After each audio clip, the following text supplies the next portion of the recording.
years into our marriage, yet I still considered us newlyweds. 2 years since the day we vowed to spend forever together.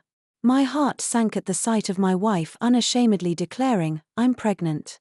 The father was my Blas. We should wait to have kids. I want to enjoy our time as newlyweds. Those words from my wife when we got married echoed in my mind. My name is Ryan Kitchen. I turned 30 this year. I married my wife, Susan, 2 years ago. We met at work. We were in different departments but worked for the same company.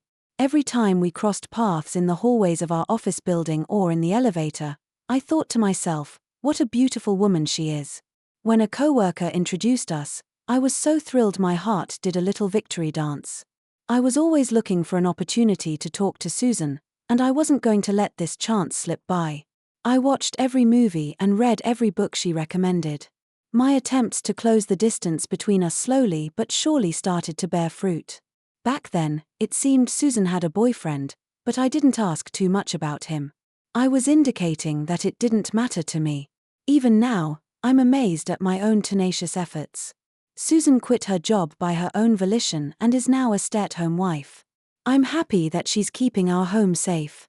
Susan goes to cooking and flower arrangement classes, has leisurely lunches with her friends, and lives a comfortable and relaxed life. 2 years into our marriage, around the time when our parents started hinting about wanting to have grandchildren, an unbelievable incident occurred. The busy season of overtime was over, and I was in high spirits, leaving work on time. Thinking that Susan must have been feeling lonely due to my busy schedule, I bought her favorite cake on my way home. For the upcoming long weekend, we could go on a mini vacation. I picked up brochures of nearby tourist spots at a travel agency by the train station. I ordered takeout so Susan wouldn't have to worry about making dinner. I'm home. I managed to get off work early today. I spoke to Susan while taking off my shoes at the front door. She came running down the hall. She seemed surprised at my early return. As I explained about ordering takeout for dinner, I handed her the cake she loves. But there was something off about Susan. "Susan, is something wrong?" As I handed her my suit jacket and asked, she gave a small nod. There was a solemn look on her face. As I sat down on the living room couch, Susan took a seat in front of me. Then, she said words that I couldn't believe. "I'm pregnant, and I want us to break up." The words hit me like a blunt force to the back of my head. I could never have imagined hearing such words from Susan. Susan and I don't have any kids. She was the one who had convinced me, who wanted a child right after we got married, that it was too soon. Respecting her wish to enjoy our newlywed life a little longer, I had promised to wait for her sake. We were careful these past 2 years. So, what's this new life in her belly? I want a divorce. It's for the child. I never wanted to hear the phrase "for the child" from Susan's mouth in such a situation. I thought it would be a phrase we'd use joyfully together as a couple. Susan was looking at me expressionlessly, but it seemed her intention to divorce was firm. "Please sign this. I want a divorce for the sake of my child." Susan laid out divorce papers with her signature already on them before me. The witnesses section was signed by Susan's parents. She had already consulted her parents. I wanted to know who the father was, but I couldn't afford to lose my cool here. "I have my pride too." "So you're serious?" In response to my question, Susan gave a firm nod. After that, I only remembered concentrating hard not to let the pen shake in my hand. She carefully folded the signed divorce papers, and it seemed she had already packed her things. A large suitcase in hand, she headed for the door. I had no words. Words for Susan, who was about to leave. Susan didn't look back at me again. Her feelings for me were gone. It was clear from her expression. She disappeared into the twilight, pulling her suitcase behind her.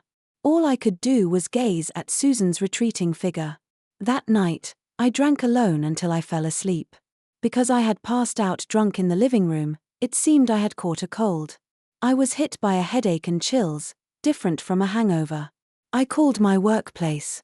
I told them I would be taking a sick day. Reflecting on last night, I wondered if it was all a dream. But there were the liquor bottle and that pen on the living room table. It wasn't a dream. Susan really did betray me and leave. When reality hit again, my chest throbbed with pain, and I realized the saying "the cuter they are, the harder they fall" is really true. I can't believe how much I hate Susan, who I loved so much. I have to find the other man. I spent a day raging through the belongings Susan left behind with that thought in mind. The ring and bracelet I gave her when we were dating were still in the jewelry case. I found the wedding ring in the trash can. What was she thinking when she threw the ring into the trash? Just imagining that made me feel dizzy. I spent all day looking for clues about the other man, but in the end, I only succeeded in raising my fever.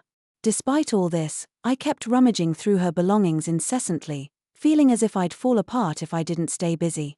But because I was in such a state, my health didn't fully recover in a day. In the end, I ended up taking a week off from work. Somehow, when I managed to get myself back to work, my co-workers already knew about my divorce, even though I hadn't told anyone yet. "Hey, how are you feeling, Ryan? You're such a softie, getting sick just because of a divorce." My direct boss, Tom, strolled up to me with a smirk. Gary was always the type to nitpick and make life difficult for me. His overly pretentious demeanor, along with his sleazy behavior, was always off-putting. As I begrudgingly endured his company, I suddenly realized he mentioned the divorce. Then it hit me, before she married me, Susan and Gary used to work in the same department. "Oh, didn't Susan tell you about the divorce? Or was your tiny little pride too precious for that?" he sneered. And the pieces fell into place. "Are you the father of Susan's unborn child?" I asked in a low, grating voice. Gary, in a jesting tone, confirmed, "That's right." He was completely mocking me. For a moment, I didn't realize what I had done. When I came to, Gary was sprawled across the room, a toppled chair and scattered desk items around him. I felt a dull pain in my clenched fist. The ensuing chaos was like something out of a festival. Some people were helping Gary up, others were trying to restrain me. Despite being hit, Gary was laughing. He was laughing at the future trouble I had just invited. He had baited me into it. Gary was the grandson of the founder of our company. I had just punched a future company executive. Of course, I was suspended and then, inevitably, I was fired. I became an unemployed man, dumped by his wife. My life after that was a wreck. I knew I needed to look for a job to survive, but my actions couldn't catch up with my thoughts. I started drinking during the day, and as night fell, I would start drinking all over again. I suppose this is what they call self-destruction. I had no motivation to do anything. My only consolation was that I had savings. I wanted to thank my past self for being diligent enough to save money. While living such miserable days, about a month later, a surprising visitor arrived. At first, I pretended I wasn't home. But 30 minutes later, the doorbell rang again. Once more, I ignored it. An hour later, it rang again. Annoyed, I wondered who on earth could be bothering me. Reluctantly, I opened the front door and found an unfamiliar woman standing there. She stood tall, gazing at me with a piercing stare. I felt like I was being judged and quickly averted my eyes. May I ask your name?" I asked. The woman had a dignified appearance and a face that suggested a strong will. Suddenly, I felt embarrassed about the alcohol on my breath. I hadn't even bothered to shave. "Are you the ex-husband of that woman?" she asked abruptly, nearly stopping my heart. She didn't beat around the bush. She was Gary's wife. And that woman she mentioned must have been Susan. Well, I stuttered, at a loss for words. The woman deeply bowed her head and introduced herself as Lillian. Just as I'd imagined, she was Gary's wife. The neighborhood ladies passed by, shooting me curious glances. I always found these gossip-loving folks a bit hard to deal with. "Please, come inside," I hastily invited Lillian in, trying to avoid the inevitable gossip. "Thank you," she replied and walked into the house without hesitation. Of course, I hadn't done any cleaning at all. As I led her into the chaotic living room, she silently began gathering the trash scattered around. "I can clean that up myself," I tried to insist. She cut me off. "We can't have a serious conversation in this mess, can we? If you're not going to help, please sit down." So, I sat up straight. I sat down on the couch, watching in silence as she tidied up. Why don't you go wash your face? She suggested. Startled by her words, I dashed off to the bathroom. I washed my face quickly. I was shocked at the sight of myself in the mirror. I looked like a stranger. I shaved. I washed and combed my hair. For the first time in a long time, I felt a little bit more like a human. When I returned to the living room, the cleaning was already finished. The trash had been bagged up and set out in the hallway. I used your kitchen, Lillian said as she offered me a cup of tea. She seemed quite reliable for Gary's wife. Thank you, I said, taking the cup. I felt like a human again. I was surprised by how naturally my gratitude spilled out. Lillian gave me a faint smile in response to my words, but in the next moment, her smile disappeared. My husband asked me for a divorce, she said. He said it's because he has a child now. She cut straight to the chase. It seemed she disliked beating around the bush. I was told the same thing by my wife. I'm already divorced, I replied. When I told her it was none of my business anymore, she let out a deep sigh. It seemed that the affairs of her husband, Gary, weren't a new occurrence. Apparently, he had resolved a previous scandal with money, and it was also with Susan. Susan took the payoff, and she immediately married me, I continued. She told me she had married as proof of ending her relationship with Gary. He had attempted to resolve it with money this time as well, but Susan wasn't budging. From Lillian's tone, I could tell she still loved Gary. She wanted to somehow get rid of Susan. So, I get what you want to say. You want to mend things with Gary and not get a divorce. This man had cheated on her twice with the same woman and even had a child with her. Could she still be holding on to feelings for him? When asked if she didn't want a divorce, Lillian looked a little surprised.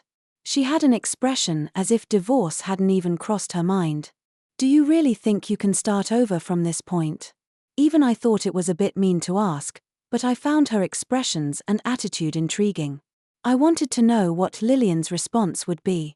With a small smile, she simply said, "We're married, after all." I don't know why, but I felt defeated. In the end, I asked Lillian to leave that day, agreeing to discuss it again another time. The day after Lillian's visit, Gary came over. It seemed he had heard from Lillian about her meeting with me yesterday. As a former boss, I decided to invite him into the living room. Gary looked around and then laughed. "Find something funny?" I asked. "This. Lillian cleaned up, didn't she?" Gary said with amusement in his voice. I hadn't noticed, but it seemed that Lillian's style was reflected in how she tidied up. Feeling the vibe of understanding between them irritated me. When I asked him what brought him here, Gary said he had a request. He wanted me to convince Lillian to divorce him. The request left me shocked. According to Gary, Lillian can't have children. He loves children and needs an heir. The fact that Susan was pregnant was a golden opportunity. He offered me a reward for convincing Lillian to agree to a divorce and placed a thick envelope in front of me. The sight of him trying to solve everything with money made me sick. I want kids, and that's something Lillian can't give me. At these words, I lost my patience. I grabbed him by the collar, but Gary was still laughing. He probably thought he wouldn't get punched twice. Just as I was about to swing my fist, a soft hand gently grasped my raised fist. "Is my husband worth punching?" Lillian. She had followed Gary. "You left the front door wide open. That's careless," she scolded me. I involuntarily lowered my fist and muttered, "Okay." My grip on Gary's collar loosened, momentum extinguished. "So, you want a child, huh?" Lillian murmured as she looked at Gary. As he nodded, she pulled out some documents from her bag. They were divorce papers. "Are you satisfied now?" Lillian smiled as she offered the papers to Gary. Her smile was stunningly beautiful, almost eerie. It looked as if it could forgive anything and everything, yet at the same time, it was as if it could send someone straight to hell. As Gary took the divorce papers, his fingers lightly traced over the back of her hand. It felt like I had seen something I shouldn't have, and I quickly averted my eyes. "Thank you." Gary left these words behind, swiftly striding towards the front door. "We're enemies now, aren't we, Gary? You better be ready." Gary waved without turning around to her words. It seemed that he had accepted her declaration of war. Once Gary was out of sight, Lillian turned back to me. "Shall we lick our wounds together? But first, let's have our revenge." We both separately demanded compensation from Gary and Susan. They're well off, so no matter how much we demand, they'll likely pay. I asked my lawyer to proceed with all matters simultaneously because I wanted them to suffer, even if just a little. This would be just a bit of payback, child's play, really. After demanding the compensation, Susan finally came crying. It seems Gary will pay his own part, but he won't pay Susan's portion. They're not married yet, so it's only natural. But it seems there's more to it. At a meeting between the four of us, Gary started saying that I was also to blame for Susan's affair. He claimed it was a result of making her feel lonely due to my constant work. "You sure have a knack for blowing smoke, don't you? It won't work on me." What Lillian pulled out was a report on Gary's personal investigation. The investigation had apparently been requested by Gary's parents.